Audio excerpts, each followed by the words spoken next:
यो दिव्याक्षरमुक्तजुष्टचरणोऽनन्तार्कते जोमये धाम्नि ब्रह्मपुरे शुभावयववान् दिव्ये निजे राजते यो धृत्वात्र नराकृतिं च सवृषां भक्तिं विते निक्षितौ तं धार्मिं ह्यवतारिणं च सहजा नन्दं हरिं चिन्तये गुणातीतोऽक्षरं ब्रह्म भगवान् पुरुषोत्तमः जनो जानन्निदं सत्यं मुच्यते भवबन्धनात् श्री स्वामिनारायण भगवाननी जय। अक्षर पुरुषोत्तम महाराजनी जय। गुणातीतानंद स्वामी महाराजनी जय। भगतजी महाराजनी जय। शास्त्रीजी महाराजनी जय। योगीजी महाराजनी जय। प्रमुख स्वामी महाराजनी जय। महंत स्वामी महाराजनी जय। स्वामीनारायण हरे वचनामृत पंचाळा प्रकरणનું ચોથું મનુષ્ય ભાવમાં દિવ્ય ભાવનું। સ્વામિનારાયણ હરે સંવત 1877ના ફાગણવદી ત્રીજને દિવસ શ્રીજી મહારાજ ગામ શ્રી પંચાળા મધ્યે ઝીણાભાઈના દરબારમાં ઓટા ઉપર ઢોલિયો ઢળાવીને વિરાજમાન હતા અને દોડો ફેંટો મસ્તક ઉપર બાંધ્યો હતો તથા દોડો ખેસ પહેર્યો હતો તથા ઝીણી ધોળી પછેડી ઓઢી હતી અને હસ્તકમળને વિશે તુલસીની માળા ફેરવતા હતા અને પોતાના મુખારવિંદની આગળ પરમહંસની સભા તથા દેશ દેશના હરિભક્તની સભા ભરાઈને બેઠી હતી। શાસ્ત્રીજી મહારાજ સંવત 1989ની સાલમાં બુચાસણમાં વિરાજમાન હતા અને વખતે અહીં આફ્રિકાથી હરમાનભાઈ શાસ્ત્રીજી મહારાજનો સમાગમ કરવા ત્યાં ગયેલા। બુચાસણનો ઉત્સવ એ પૂરો કરી એમણે પોતાને ગામ શાસ્ત્રીજી મહારાજને ગાનામાં પધરાવ્યા। શાસ્ત્રીજી મહારાજ ગાના રોકાયા એ વખતે મગનભાઈ નરસિંહભાઈ પટેલ જે આપણા સેક્રેટરી સુરતના આપણા જે અહીંયા ટરોરવાળા મગનભાઈની એ મગનભાઈ મોતીભાઈ પટેલ વસોના હતા। આ મગનભાઈ નરસિંહભાઈ પટેલ એ પણ સાથે હતા। બંને જણાએ શાસ્ત્રીજી મહારાજનો સમાગમ કર્યો ગાનામાં। ત્યાંથી શાસ્ત્રીજી મહારાજ રાસ પધાર્યા, ત્યાં પણ શાસ્ત્રીજી મહારાજનો સમાગમ કરવા સાથે ગયા। એમાં એક દિવસ આ હરમાનભાઈ અને મગનભાઈ નરસિંહભાઈએ પોતે રાત્રે 2 વાગ્યા સુધી ગોષ્ઠી કરી। બીજે દિવસે શાસ્ત્રીજી મહારાજના સવારે દર્શન કરવા માટે ગયા ત્યારે શાસ્ત્રીજી મહારાજે સામેથી પૂછ્યું કે રાત્રે શું ગોષ્ઠી કરી ગઈ, શું વાતો કરી? એટલે આ બંનેને પહેલાં પહેલું તો આશ્ચર્ય થયું કે ભાઈ આપણે રાત્રે 2 વાગ્યા સુધી જે ગોષ્ઠી કરીએ શાસ્ત્રીજી મહારાજે જાણ્યું કેવી રીતે, અંતર્યામી છે એટલી તો ખબર પડી। પછી એ બંને નક્કી મનમાં કરેલું જ કે આપણે શાસ્ત્રીજી મહારાજને કહેવું નહીં, આપણે શું વાતો કરીએ। શાસ્ત્રીજી મહારાજ પોતે જ કહી દે ને તો આપણને એ નિશ્ચય થાય। એટલે શાસ્ત્રીજી મહારાજે પોતે જ સામેથી કહી દીધું ભગવાનના સ્વરૂપ સંબંધી જે વાતો તમે કરી છે। પછી શાસ્ત્રીજી મહારાજે વચનામૃતનો ચોપડો મંગાવ્યો અને આ પંચાળાનું ચોથું વચનામૃત શાસ્ત્રીજી મહારાજે પોતે ખૂબ વિસ્તૃત છણાવટથી એમને સમજાવ્યું અને ભગવાનને સંતની રીત બધી એક સરખી જ છે એમ કરીને ભગવાનના પર સ્વરૂપની વાત અને સાથે સાથે મનુષ્ય સ્વરૂપ ધારણ કરે ત્યારે મનુષ્ય ભાવ બતાવે એ ઘણી બધી વાતો કરી અને ભગવાનના એ પ્રત્યક્ષ સ્વરૂપની દ્રઢ નિષ્ઠા એ શાસ્ત્રીજી મહારાજે એ બંનેના જીવનની અંદર કરાવી દીધી। અને પછી તો આપણે જાણીએ છીએ કે બંને એકદમ પાકા સત્સંગી અને બંને દ્વારા ખૂબ એ સત્સંગ પણ બધો થયો એ પણ આપણે જાણીએ છીએ। તો શાસ્ત્રીજી મહારાજે આ વચનામૃત એ પ્રસાદીનું વચનામૃત છે પોતે સમજાવી અને પ્રત્યક્ષ સ્વરૂપની દ્રઢ નિષ્ઠા કરાવી। કારણ કે વચનામૃતનું ટાઇટલ આવ્યું કે મનુષ્ય ભાવમાં દિવ્ય ભાવનું। મનુષ્ય ભાવની જ્યારે વાત આવે અને એમાં દિવ્ય ભાવ રાખવાની વાત આવે ત્યારે પ્રત્યક્ષ સ્વરૂપની જ વાત સમજવાની। પરોક્ષમાં તો કંઈ મનુષ્ય ભાવ આવવાનો છે જ નહીં. પહેલાં પહેલું તો આપણે હિન્દુ ધર્મની અંદર ભગવાન અવતાર ધારણ કરે છે, આપણી માન્યતા છે.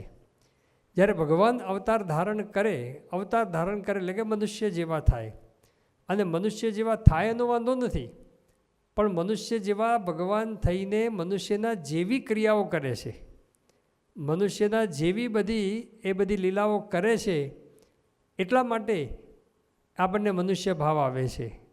એ ભગવાન મનુષ્ય જેવા થાય છે એ આપણા કલ્યાણ માટે, આપણા રૂડા માટે, આપણને સુખ આપવા માટે થાય છે. પરંતુ માણસનો એક સહજ સ્વભાવ છે કે આપણને સુખ આપવા માટે આપણા જેવા થાય છે ભગવાન, ત્યારે આપણે આપણા જેવા સમજી બેસીએ છીએ, એટલે એ મોટી ખોટ છે. એટલે પ્રત્યક્ષ સ્વરૂપની અંદર એ મનુષ્ય ભાવ આવવા દેવો નહીં. ગુણાતીતાનંદ સ્વામીએ પણ એમની વાતની અંદર આ વાતનો ઉલ્લેખ કરેલો છે. સ્વામીએ પોતે કીધું કે ભગવાનનો સંબંધ, ભગવાન ધામમાં જાય પછી તો કે સત્પુરુષ દ્વારા ભગવાનનો સંબંધ. તો કોકે કીધું કે ભાઈ મૂર્તિઓ દ્વારા નહીં. તો એ વખતે ગુણાતીતાનંદ સ્વામીએ વરતાલના 12મા વચનામૃતની વાત કરી. શ્રીજી મહારાજે વરતાલના 12મા વચનામૃતની અંદર વાત કરી કે મનુષ્ય ભાવ આવે તો પૂર્ણિમાસીના ચંદ્ર જેવો હોય તો અમાવાસ્યાના ચંદ્ર જેવો થઈ જાય, અને અમાવાસ્યાના ચંદ્ર જેવો હોય ને દિવ્ય ભાવ આવે તો પૂર્ણમાસીના ચંદ્ર જેવો થઈ જાય. સ્વામીએ વંચાવીને કીધું કે મૂર્તિઓ શું ચરિત્ર કરે, તેમાં મનુષ્ય ભાવ આવવાનો. તે પ્રગટ સત્પુરુષ છે એ જ પોતે ભગવાનનું એ સ્વરૂપ છે, એના દ્વારા ભગવાનનો સમ્યક પ્રકારે સંબંધ છે, ભગવાન એમાં અખંડ રહ્યા છે, તો એમાં મનુષ્ય ભાવ દિવ્ય ભાવ આવવાની સંપૂર્ણ શક્યતા છે. એટલે મનુષ્ય ભાવ દિવ્ય ભાવની વાત આવે એટલે સમજવાનું કે આપણે પ્રત્યક્ષ સ્વરૂપની અંદર જ આ વાત સમજવાની છે, અને પ્રત્યક્ષ સ્વરૂપની અંદર જ બધો મનુષ્ય ભાવ એ આવતો હોય છે. જ્યારે ભગવાનના જે અવતાર થયા, રામ ભગવાન જ્યારે થયા તો એ વખતે જેણે દિવ્ય ભાવ રાખ્યો એનું કામ થયું. પણ રામ ભગવાને પણ મનુષ્ય ચરિત્ર કર્યું. સીતાને જ્યારે રાવણ હરણ કરી ગયો તો બધું ઝાડ પાન બધા ઝરણાને બધાને પૂછે કે સીતાને જોઈ. તો હવે આ ચરિત્ર દેખીને ઘણાને મનુષ્ય ભાવ આવી ગયો, પણ સાથે લક્ષ્મણજી હતા એને મનુષ્ય ભાવ ના આવ્યો. એ જાણતા હતા કે ભાઈ આ તો ભગવાનની લીલા છે, એ ભગવાન લીલા કરે છે, તેમને મનુષ્ય ભાવ ના આવે. શ્રી કૃષ્ણ ભગવાન જ્યારે હતા તો એ ગોકુળની અંદર રહેતા હતા, તો એ માખણ ચોરીને ખાય અને દહીં ચોરીને ખાય. તો હવે એમ ચોરી કરે, હવે લૌકિક દૃષ્ટિએ જોઈએ તો મનુષ્ય જેવી, મનુષ્ય કરતાં પણ એ સાવ એ નીચા પ્રકારની એ ક્રિયા કહેવાય. પરંતુ જે ભક્ત હતા એને નિશ્ચય હતો, ગોપીઓને સંશય ના થયો, એને તો દિવ્ય ભાવ રહેતો હતો કે ભાઈ નહીં, આ મનુષ્ય રૂપ દેખાય છે પણ મનુષ્ય રૂપ નથી, એ ભગવાન છે એવું એને પાકું થઈ ગયેલું. તેમાં કોઈ મનુષ્ય ભાવ આવ્યો નહીં. ભાગવતમાં તો એક વાત આવે છે કે એક વખત એક ગોપી ખૂબ આનંદમાં આવી ગઈ, ત્યારે બીજી બધી ગોપીઓએ કીધું કે આજે કેમ આનંદમાં છે? તો કે આજે કે મેં ભગવાનના દર્શન કર્યા. તો પણ કેવી રીતે, શું કર્યા? તો કે ગાયનું છાણ અને ધૂળ એ જ્યાં ચોંટેલી હતી ત્યાં આગળ આરોટતા, અને એનાથી આખું શરીરની અંદર છાણ ને ધૂળ ને બધી ચોંટેલી હતી, એવા ભગવાનના મેં દર્શન કર્યા. હવે જો દિવ્ય ભાવ હોય એને ભગવાન ગમે તેવી ક્રિયા કરે ને એમાં ક્યારેય એને મનુષ્ય ભાવ એ આવતો નથી. એટલે દિવ્ય ભાવ મનુષ્ય ભાવની વાત આવે છે. એટલે પ્રત્યક્ષ સ્વરૂપની શ્રીજી મહારાજ જ્યારે હયાત હતા ત્યારે મહારાજને વિશે મનુષ્ય ભાવ ઘણાને આવ્યો, ઘણાને દિવ્ય ભાવ રહ્યો, એનું કામ થઈ ગયું. અને વર્તમાન કાળે પણ એ શ્રીજી મહારાજ જ્યારે સત્પુરુષ દ્વારા પ્રગટ છે, મોહન સ્વામી મહારાજ દ્વારા પ્રગટ છે, તો એની અંદર મનુષ્ય ભાવ ના આવે અને સંપૂર્ણ દિવ્ય ભાવ રહે, એના અંગેની ખૂબ વિસ્તૃત છણાવટ શ્રીજી મહારાજ પોતે આ વચનામૃતની અંદર કરે છે. પ્રથમનું 78મું વચનામૃત જે છે લાંબામાં લાંબુ વચનામૃત છે. એના પછીનું જો કોઈ બીજું લાંબુ વચનામૃત હોય તો આ પંચાળાનું 4થું વચનામૃત છે. એમાં શ્રીજી મહારાજને પહેલાં મુનિ બાબા પ્રશ્ન પૂછે છે. પછી શ્રીજી મહારાજ બોલ્યા, જે સર્વે પરમહંસ પરસ્પર પ્રશ્ન ઉત્તર કરો. ત્યારે મુનિ બાબે બ્રહ્માનંદ સ્વામીને પ્રશ્ન પૂછ્યો છે. પંચાળાના 3જા વચનામાં પણ શ્રીજી મહારાજે આ જ આજ્ઞા કરી કે પરમહંસ પરસ્પર પ્રશ્ન પૂછો. ત્યારે મુનિ બાબાએ જ પોતે બ્રહ્માનંદ સ્વામીને જ પ્રશ્ન પૂછ્યો હતો. અહીંયા પણ મુનિ બાબા બ્રહ્માનંદ સ્વામીને પ્રશ્ન પૂછે છે.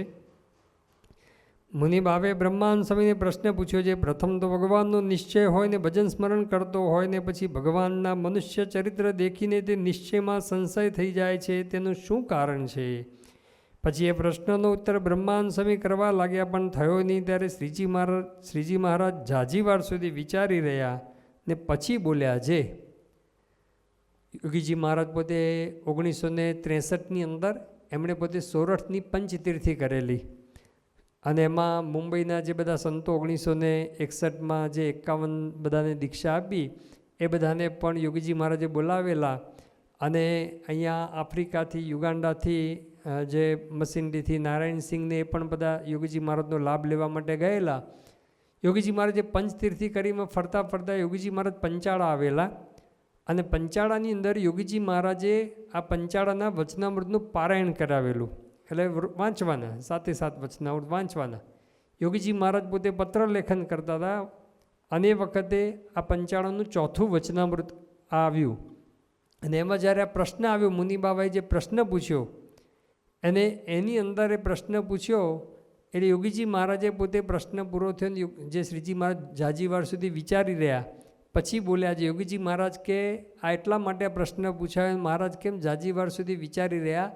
કારણ કે આ જ પંચાળાની અંદર શ્રીજી મહારાજે એક એવી મનુષ્ય લીલા કરી, એમાં ઘણાને મનુષ્ય ભાવ આવી ગયો હશે. શ્રીજી મહારાજ પંચાળામાં વિરાજમાન હતા, અને એ વખતે મહારાજે પોતે બેઠેલા, મુક્તાનંદ સ્વામી, બ્રહ્માનંદ સ્વામી ને બીજા દરબારો ને બધા ભક્તો પણ હતા, અને ત્યાં બહાર બધું વાજતા વાજાનો બધાનો અવાજ આવ્યો. એટલે શ્રીજી મહારાજે કીધું કે આ શું છે? એટલે કીધું કે ભાઈ મહારાજ આ તો ફુલેકું નીકળ્યું છે. મહારાજ કે ફુલેકું એટલે શું?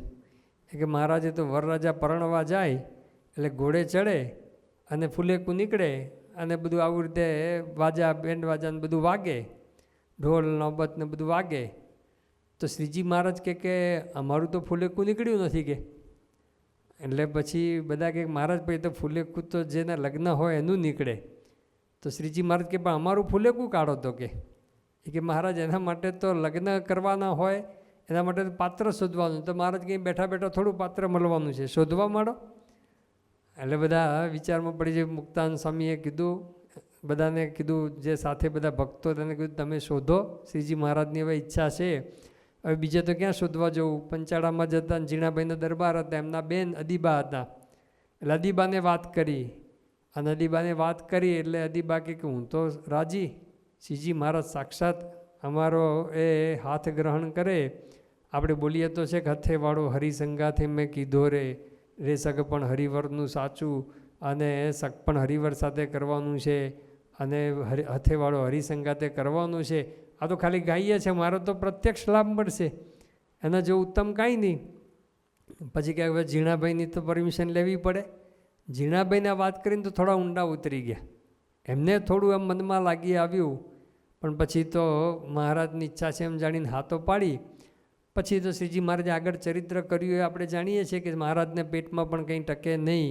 જેવા અદીબાને શણગાર સજીને આવ્યા, મહારાજ કે કાળો સ્ત્રીની ગંધ આવે છે, સ્ત્રીની ગંધ આવે છે, ઉલટી થવા લાગી, કંઈ પેટમાં પચે નહીં, ટકે નહીં, અને ઉલટી થઈ જાય.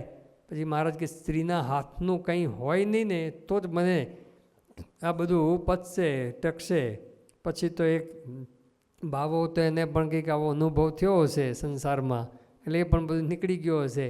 એટલે એક મેં બાજરો કર્યો છે, બાજરી નહીં, બાજરો. બાજરી એટલે તો સ્ત્રીલિંગ થઈ ગઈ, બાજરી કેવી અને બાજરો કેવો, એટલે બાજરો. અને ઘંટીમાં નથી દળ્યો, ઘંટલામાં દળ્યો છે. ઘંટી પછી કેવી થઈ જાય, એ સ્ત્રીલિંગ આવી જાય, એટલે એટલો અભાવ થઈ ગયો તેને. એટલે ઘંટલામાં દળેલો છે ને મારા હાથે દળેલો છે ને આના રોટલા કરીને તમે જમાડજો, અને એમ કરીને મહારાજને જમાડ્યા, મહારાજને ટક્યું, એનોય સંકલ્પ પૂરો કરવો છે. પણ આવું મનુષ્ય ચરિત્ર જોઈને એ કોઈને સંશય થયો હશે. જીણાભાઈને પણ મનમાં થોડું લાગી આવ્યું, તો મહાભક્તરાજ હતા, પછી દિવ્ય ભાવની દ્રઢતા થઈ ગઈ. પણ આવું બીજા કેટલાયને થયું હશે. એટલે શ્રીજી મહારાજને મુનિબાબાએ પોતે આ પ્રશ્ન પૂછ્યો છે. અને આ અદીબાનો સંકલ્પ હતો, એ અદીબાનો સંકલ્પ હતો કે ભાઈ મહારાજ પરણ્યા તો નહીં, તો પછી મહારાજ મારા ખભે હાથ, માથે હાથ મૂકે તો સારું. હવે એમના મનમાં સંકલ્પ હતો. અને ઘણા વખત પછી શ્રીજી મહારાજ દાદા ખાચરના દરબારમાં વિરાજમાન હતા, અને એ વખતે સવારના પહોરમાં શ્રીજી મહારાજ ઓરડામાંથી નીચે ઉતરતા હતા અને અદીબા નીચે ઊભા હતા. અને એ વખતે શ્રીજી મહારાજ એમનો આ સંકલ્પ હતો એટલે એમના ખભે હાથ મૂકી અને શ્રીજી મહારાજ નીચે ઉતર્યા. જેવો એમના ખભે હાથ મૂક્યો એ જ વખતે આંબા શેઠ રોજ શ્રીજી મહારાજ માટે એલાયચીના પાણીમાં આખી રાત પલાળેલું દાંતણ હોય. હવે કેટલું મૂળ તો સુગંધીદાર થઈ જાય. હંમેશા દાંતણ તો નહીં તો શું પાણીમાં પલાળી રાખીએ. પહેલાં જે બધા દાંતણ કરતા એને ખબર છે કે દાંતણ હોય ને રાત્રે પાણીમાં પલાળી રાખીએ એટલે બધું કઠણ ના થઈ જાય, પોચું રહે થોડું. પણ આ તો એલાયચીના દાણીમાં, જેથી કરી કે એલાયચીની સુગંધ દાંતણમાં આવે એટલે મોઢું સુગંધવાળું થઈ જાય. એવું દાંતણ શ્રીજી મહારાજ માટે સવારે વહેલા એ ગઢાડીથી જે ગઢડા ચાલતા ચાલતા આવે ને મહારાજ માટે લઈ આવે અને શ્રીજી મહારાજ માટે આમ ન્યાલકરણ કરીને મહારાજને આપે. શ્રીજી મહારાજ કે આ 1000 નામ છે અમારા, 9 નામ ક્યાંથી લાયા કે તમે મને ન્યાલ કરો એટલા માટે ન્યાલકરણ આવું કહીને પોતે લાવતા હતા. પણ આ વખતે દ્રશ્ય જોયું કે આ સવારનો વહેલો પોર છે, અંધારું છે અને શ્રીજી મહારાજ યુવાન, અદીબા યુવાન અને મહારાજે અદીબાના ખભે હાથ મૂક્યો. આ ખાલી દ્રશ્ય જોયું અને આંબા શેઠ એને શંકા ગઈ અને પછી જતા રહ્યા પાછા. ઘણા દિવસ સુધી પોતે આવ્યા નહીં અને ઘણા દિવસ સુધી આવ્યા નહીં. એટલે મહારાજે મુક્તાન સાંઈને કીધું કે આંબા શેઠ હવે દેખાતા નથી, દાંતણ લાવતા નથી. એટલે મુક્તાન સાંઈ કે મારા ધામમાં ગયા છે. કે ધામમાં ગયા મને તો ખબર પડે કે નહીં, મારા લેવા ગયા વગર કોણ જવાનું હતું. પછી શ્રીજી મહારાજે કીધું કે ભાઈ એમને શંકા ગઈ છે, સંશય થયો છે, એટલે આંબો સુકાઈ ગયો છે, એટલે એને પાણી પાવાની જરૂર છે, એટલે લીલો કરી આવો. મુક્તાન સાંઈ પોતે ગયા અને એમણે પોતે બધું ઢીંગલા ઢીંગલીની વાત કરી. ભગવાનને મતે તો બધું ઢીંગલા ઢીંગલી છે. અને ઢીંગલા ઢીંગલીથી પણ આગળ ગુણાતીતાન સ્વામી કે મોટા પુરુષની દૃષ્ટિમાં પ્રકૃતિ પુરુષ સુધી ખાવાની, વિષ્ટાન પીવાની લઘુ શંકા છે, તો હવે પરબ્રહ્મની દૃષ્ટિમાં તો ક્યાં કશું આવે. પણ એ બધું મુક્તાન સ્વામી સમજાવીને પાછો લીલો પલ્લવ થઈ ગયો, આંબો લીલો થઈ ગયો. એટલે આવું કંઈક ને કંઈક ભગવાન એ મનુષ્ય ચરિત્ર કરે. એટલે મુનિ બાબા પ્રશ્ન પૂછે કે ભગવાનનો નિશ્ચય હોય અને ભજન સ્મરણ કરતો હોય, જેની તેની તો વાત જ નથી, અભક્તની તો વાત જ નથી. પરંતુ ભક્ત છે, ભગવાનનો નિશ્ચય પણ કર્યો છે કે ભગવાન છે. એટલા માટે તો રોજ દાંતણ લઈને આવતા હતા ને આંબા શેઠ, કે એમને એમ તો આવતા નહોતા. અને આવા કેટલાય બધા ભક્તોના જીવનની અંદર આપણે જોઈએ છીએ ભગવાનનો નિશ્ચય હોય, પાછા ભજન સ્મરણ કરતો હોય. એટલે બધું ખાલી ભજન સ્મરણ એટલે માળા કરે છે, આરતી કરે છે, તો બધું કરું, તપ વ્રત ઉપવાસ એને અર્થે એની આજ્ઞા પાડે, સેવા સમર્પણ કરે, કેટલું બધું કરતા હોય છે લોકો. આટલું બધું કર્યા પછી પણ મનુષ્ય ચરિત્ર દેખે છે ત્યારે આમાં તો કંઈક સંશય થઈ જાય છે એવું લખ્યું. પરંતુ ઘણા તો સંશય તો થાય, બરાબર છે, એનું તો નિવારણ થાય છે આમ આંબા શેઠની જેમ. પણ ઘણા તો બસ પાછા જ પડી જાય છે, અભાવ આવી જાય છે અને દ્રોહ કરવા લાગે છે. ત્યાં સુધીનું પણ અલૈયા ખાચર વગેરેના જીવનની અંદર આપણે જોયું છે. કેટલા બધાને સત્સંગ કરાવ્યો, કેટલી બધી વાતો કરી છે. શ્રીજી મહારાજના જ મહિમાની વાતો કરીને સત્સંગ કરાવ્યો ને, તો નિશ્ચય વગર થોડું થાય. કેટલો બધો નિશ્ચય હશે અને મહારાજના મહિમાની કેટલી બધી વાતો કરી હશે. આ શ્રીજી મહારાજ ભગવાન છે, શ્રીજી મહારાજ ભગવાન છે, એવી કેટલી બધી વખત વાતો. 2000ને સત્સંગ કરાવો એટલે એકવાર વાત કરે થોડો સત્સંગ થઈ જાય છે. એક જણને સત્સંગ કરાવવા માટે કેટલો દાખલો પડે છે, કેટલી મહેનત પડે છે. એ તો આપણે જ્યારે પ્રયત્ન કરીએ ત્યારે ખબર પડે કે એક જણને કંઠી પહેરાવી પૂજા કરતા કરવા, સત્સંગમાં લાવતા, રવિ સભામાં લાવતા કરવા કેટલી મહેનત પડે છે. નથી માનતા ઘણા લોકોને. એક જણને તો સંતો એક જગ્યાએ ગયેલા, હવે એના ફાધરને સત્સંગ, દીકરાને સત્સંગ નહીં, અને દીકરાને સત્સંગ નહીં તો એને કીધું કે ભાઈ તમે 5 માળા ફેરવવાનો ખાલી નિયમ લો, બીજું કાંઈ નહીં, તિલક ચાંદલો કરો નહીં, કશું જ નહીં, ખાલી તમારા મંદિરમાં બેસી, ઘર મંદિર છે એમાં બેસીને 5, એ કે મન ન ફાવે, કે એટલું મન ન ફાવે. પછી કીધું કે કાંઈ વાંધો નહીં, તો ઘરને મંદિરમાં જઈ દર્શન કરી અને 5 વાર સ્વામિનારાયણ બોલી અને પછી તમારા કામકાજે જવું, તો એ ન ફાવે કે આટલું ન ફાવે એમ. આટલું કરાવવું કેટલું અઘરું પડે છે. પછી કીધું કે ભાઈ તમે આમ પસાર થાવ ને તમારા રૂમમાંથી અને વચ્ચે જ ઘર મંદિર આવે છે, તો ત્યાં ખાલી 5 વાર સ્વામીને ખાલી આમ માથું હાથ જોડી અને નીકળી જજો. માંડ એટલે તૈયાર થયો, બોલો. હવે આવાને સત્સંગ કરાવવો હોય, આવા તો કેટલાય ન હોય, કેટલું અઘરું પડે. હવે કેટલું અઘરું છે સત્સંગ કરાવો. તો આ 2000ને સત્સંગ કરાવો તો કેટલી બધી શ્રીજી મહારાજના મહિમાની વાતો કરી છે. આટલી બધી મહિમાની વાતો કરી, બધું કર્યું અને કેટલી સેવા સમર્પણ બધું મહારાજ અલૈયા ખાચરના ત્યાં ઝીંઝાવદર ગયા ત્યારે કેટલી બધી સેવા સમર્પણ બધું કર્યું, તન મન ધનથી સમર્પણ કર્યું, ભજન સ્મરણ કરતા બધું કરતા, પણ મનુષ્ય ચરિત્ર જોઈ અને તરત જ એ અભાવ આવી ગયો. એટલા માટે શ્રીજી મહારાજને એ પ્રશ્ન પૂછે છે. મુનિ બાબા કે આવો તો કેટલા એના જીવનની અંદર એ આપણને જોવા મળે છે કે મનુષ્ય ભાવ આવી જાય છે. પ્રથમના 63માં વચનાવળમાં શ્રીજી મહારાજને પ્રશ્ન પૂછ્યો કે ભગવાનના નિશ્ચયમાં કસર હોય ને કેવા સંકલ્પ થાય. ત્યારે શ્રીજી મહારાજે કીધું કે ભગવાન કંઈક સામર્થ્ય બતાવે ત્યારે આનંદ થાય, પણ સામર્થ્ય ન બતાવે ત્યારે અંતર ઝાંખું થઈ જાય.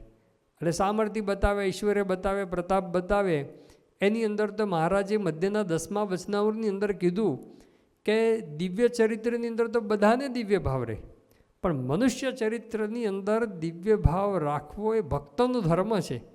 આપણા જેમ બીજા બધા ધર્મ છે એમ મહારાજ કે આ દિવ્ય ભાવ રાખવો મનુષ્ય ચરિત્રમાં એ પણ ભક્તનો ધર્મ છે, એટલે કમ્પલસરી છે. ભગવાન માટે મનુષ્ય ચરિત્ર કરવા એ જેમ કમ્પલસરી છે એમ આપણે પણ દિવ્ય ભાવ રાખવો એ આપણા માટે કમ્પલસરી છે. શ્રીજી મહારાજે મધ્યના 65મા વચનાવળમાં કીધું. મહારાજ કહે છે કે ભગવાનના અવતાર જ્યારે જીવોના કલ્યાણને અર્થે આ ભક્તના મનોરથ પૂરા કરવા માટે આ મનુષ્ય દેહ ભગવાન ધારણ કરે છે, ત્યારે પંચ વિષયને સારી પેઠે ભોગવે છે. એવો શબ્દ વાપર્યો, સારી પેઠે ભોગવે છે. આપણે ભોગવી એના કરતાં પણ એ વધારે પંચ વિષય ભોગવતા એવું લાગે આપણને, પણ એ ભક્તના મનોરથ પૂરા કરવા માટે છે. એ ભક્તની ઈચ્છા છે એટલા માટે એ બધી સેવાને અંગીકાર કરે છે. પરંતુ એમાં શ્રીજી મહારાજ કીધું અખ્તર ડાયા મનુષ્ય છે ને, અખ્તર ડાયા એટલે દોઢ ડાયા, એ દોઢ ડાયા છે ને એ ભગવાનની અંદર એ મનુષ્ય ભાવ પરઠે છે. તો એ મનુષ્ય ભાવ પરઠનારા એ સત્સંગમાંથી એ પાછા પડી જતા હોય છે અને એને એ સત્સંગની અંદર કંઈ સુખ પણ આવતું નથી. એટલા માટે આ એક ખૂબ અગત્યનો ટૉપિક છે. મનુષ્ય ભાવની અંદર પણ એ દિવ્ય ભાવ રાખવો, ગમે તેવા ચરિત્ર કરે, જે આપણે પ્રાર્થનાની અંદર ગાઈએ છીએ, જે બાઈઓએ પ્રાર્થના કરી ફગવા માગ્યા શ્રીજી મહારાજ પાસે, એમાં જ કીધું ને કે મહાબળવંત માયા તમારી જેણે આવરિયા નર નારી, એવું વરદાન દીજીએ આપે, એહ માયા અમને ન વ્યાપે, વળી તમારે વિશે જીવન નાવે મનુષ્ય બુદ્ધિ કોઈ દાન, જે જે લીલા કરો તમે લાલ, તેને સમજુ અલૌકિક ખ્યાલ. કે તમારે વિશે મનુષ્ય ભાવ કોઈ દન એટલે કે કોઈ દિવસ મનુષ્ય ભાવ ના આવે. એક વખત પણ મનુષ્ય ભાવ આવે ને તો પણ અંતર ઝાંખું પડી જતું હોય છે. અંતરમાં એ અશાંતિ રહેતી હોય છે. એટલે દિવ્ય ભાવ અને બહુ અઘરું છે, કારણ કે ભગવાનને સંત વારે વારે જાત જાતને ભાત ભાતના ચરિત્ર કરે, અને આપણા માટે તો એટલી કૃપા છે કે ભાઈ સત્પુરુષ રૂપે છે, એટલે કંઈ બીજા ચરિત્રો તો કંઈ કરતા નથી, પંચવર્તમાન તો કંઈ લોપ કરતા નથી, પરંતુ તોય એ આપણને સામર્થ્ય ઘણી વખત ન બતાવે. જે મહારાજે કીધું ને ત્યારે આપણને મનુષ્ય ભાવ આવી જાય કે કેમ આવું સામર્થ્ય બતાવી નહીં. અને એમાંય આપણે તો આપણી રીતે ભગવાન સંત વર્તવા જોઈએ. આપણને દિવ્ય ભાવ ક્યારે રહે કે મારી રીતે, મારા મનમાં જે સંકલ્પ છે, વિકલ્પ છે, એ પ્રમાણે ભગવાનને સંત ચાલે તો પછી હું દિવ્ય ભાવ રાખું. હવે એ તો ચાલવાનો જ નથી. આપણી રીતે બધું ચાલે કે મારો મનની અંદર આ સંકલ્પ છે કે ભાઈ મોહન સાહેબ મહારાજ અહીં પધારે એટલે મારી સામું જોવા જોઈએ, મને બોલાવવા જોઈએ, આમ થવું જોઈએ, આ રીતે વર્તવા જોઈએ, તો પછી એ મને દિવ્ય ભાવ રહે. એટલે ભગવાનને સંત તો છે એ પછી સંકલ્પ પૂરા ન પણ કરે. અને મોટામાં મોટું તો આપણને ક્યારે મનુષ્ય ભાવ આવે કે આપણને આશીર્વાદ આપે અને આશીર્વાદ ન ફળે એટલે આપણને મનુષ્ય ભાવ આવી જાય. ને આપણા આશીર્વાદ તો પાછા કે અહીંયા જે પ્રાર્થનામાં જે આપણે ગાયું એવી પ્રાર્થના તો હોતી નથી. આપણી માગણી તો બધી દેહ ભાવની જ હોય છે, અલૌકિક જ હોય છે. અને લૌકિક માગણી હોય છે ને ભગવાનને સંત આ લોકનું પાછા આપવા આવ્યા નથી. એ તો આ લોકનો તાલમેલ બધું તોડાવવા આવ્યા છે. એટલા માટે મહારાજે મધ્યના 46મા વચનામૃતમાં કીધું ને આ લોકમાં કંઈક પદાર્થની હાનિ વૃદ્ધિ થાય તો ભગવાનને સંતને કંઈ હરખ શોખ થતો નથી. એને કંઈ થતું નથી કે ભાઈ આને કંઈક વધારે મળ્યું તો એના માટે આનંદ થાય ને આને હતું જતું રહ્યું તો એને કંઈ શોખ થતો નથી.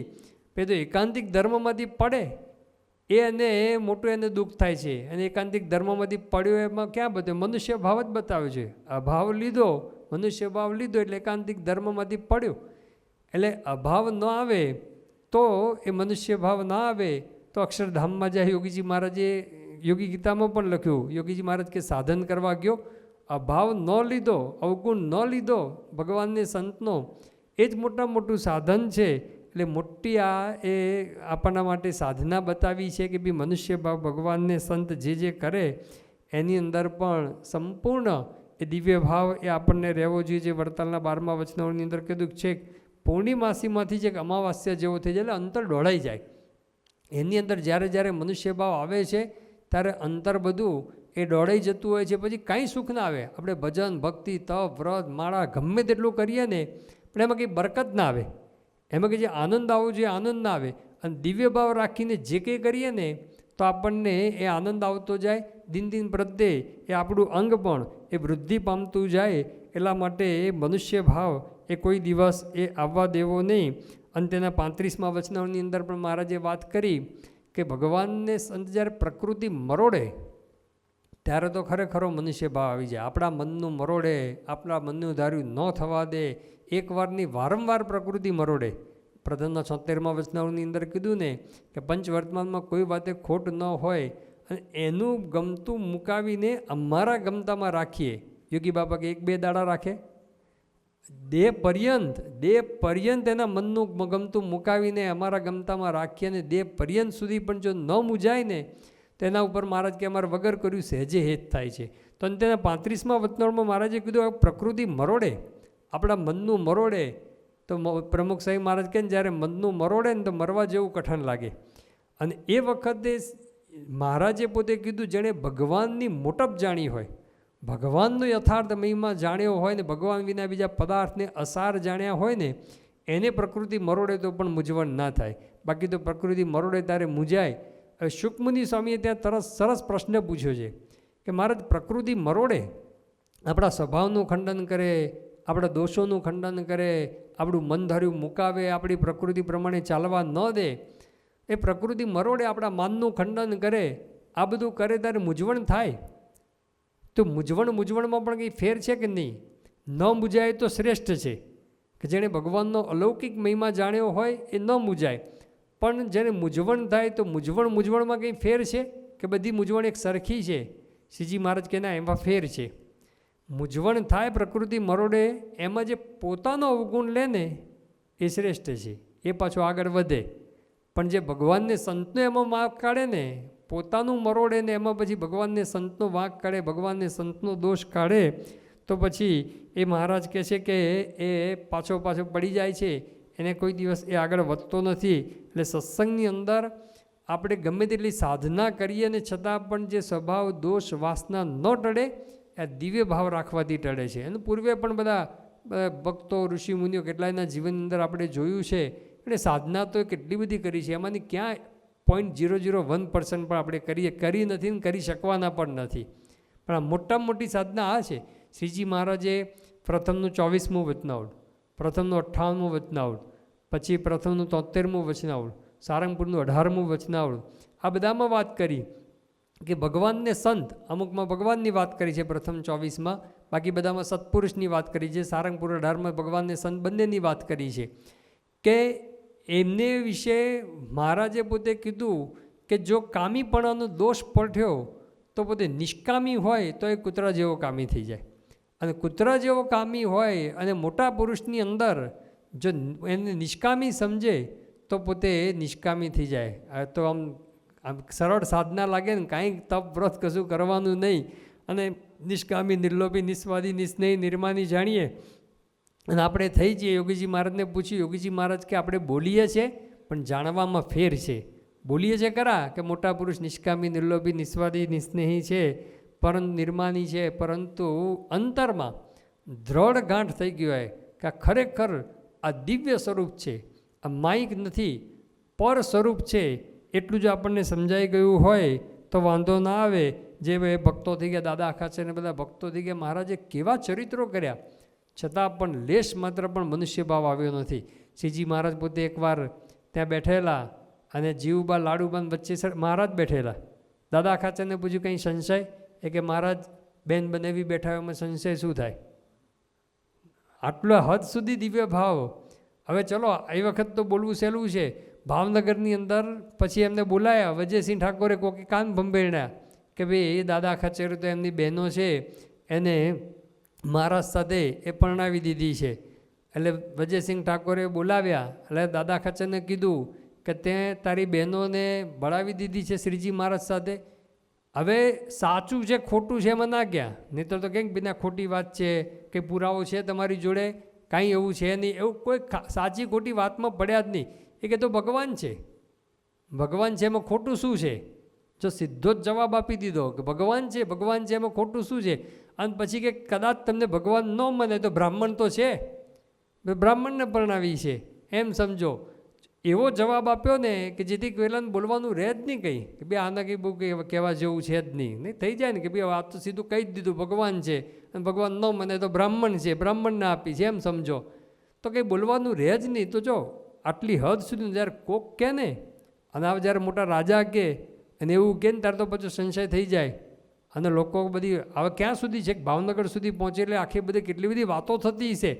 અને એક જણે નહીં કીધું હોય, કેટલા બધાએ કીધું છે, દાદા ખાચરને નહીં કીધું હોય, છતાં પણ દાદા ખાચરને સંશય ન થયો. અને આ વાતો પહોંચતી પહોંચતી ક્યાં બધી કેટલી જગ્યાએ પહોંચી છે. તો વીરા શેલડિયાને કોકે કીધું કે ભાઈ એ આવું સાંભળ્યું છે કે દાદા ખાચરને બહેનો સાથે મહારાજે લગ્ન કરી દીધા ને આવું. એ કે જો 16,108 કરે ને ત્યાં સુધી કૃષ્ણ જેવા જાણીશ, અને 16,109 કરે તો સર્વોપરી જાણીશ કે. પણ આ બોલવું અત્યારે બોલવું સહેલું છે, પણ એ વખતે એ જે દિવ્ય ભાવ સહિત જોડાવવું ને, એ જે ભક્તોએ એ દિવ્ય ભાવ રાખ્યો છે એનું કામ થઈ ગયું છે. તો શ્રીજી મહારાજ અહીંયા આપણને એ વિસ્તારથી આખું આ વચનાવળની અંદર આ વાત કરે છે કે મનુષ્ય ભાવ ભગવાન બતાવે, મનુષ્ય ચરિત્ર કરે, એની અંદર પણ દિવ્ય ભાવ રહે. એના માટે શું કરવું? તો શ્રીજી મહારાજ પહેલાં ભગવાનના પર સ્વરૂપની વાત કરે છે કે ભગવાનનું પર સ્વરૂપ અક્ષરધામમાં જે રહ્યું છે ને એ પહેલાં સમજો, એનો મહિમા સમજો. અને એ જ ભગવાન પોતે આ મનુષ્ય દેહ ધારણ કરે છે. જો આ સમજાઈ ગયું હોય તો પછી કંઈ પ્રશ્ન જ નહીં કે ભાઈ અક્ષરધામમાં જે પર સ્વરૂપ છે, દિવ્ય સ્વરૂપ છે, એ જ ભગવાન એમણે પોતે અહીંયા મનુષ્ય દેહ ધારણ કર્યો છે. અને મનુષ્ય દેહ ધારણ કર્યો છે પણ એ પર સ્વરૂપ જ છે. એકવાર ફિટ થઈ ગયું હોય તો પછી કોઈ જાતનો એ પ્રશ્ન રહેતો નથી. તો શ્રીજી મહારાજ જે આખી વિસ્તારથી એ ભગવાનનું પહેલાં પર સ્વરૂપ કેવું છે એની વાત કરે છે. અને એ જ ભગવાન પછી મનુષ્ય દેહ ધારણ કરે છે. અને મનુષ્ય દેહ ધારણ કર્યા પછી એ ભગવાન પછી આ બધા મનુષ્ય ચરિત્ર કરે છે, પરંતુ એની અંદર એ દિવ્ય ભાવ રહેલો છે. એ બધી વિસ્તારથી વાત કરે છે. એ આપણે આગળ ઉપર જોઈશું. શ્રી સ્વામિનારાયણ ભગવાનની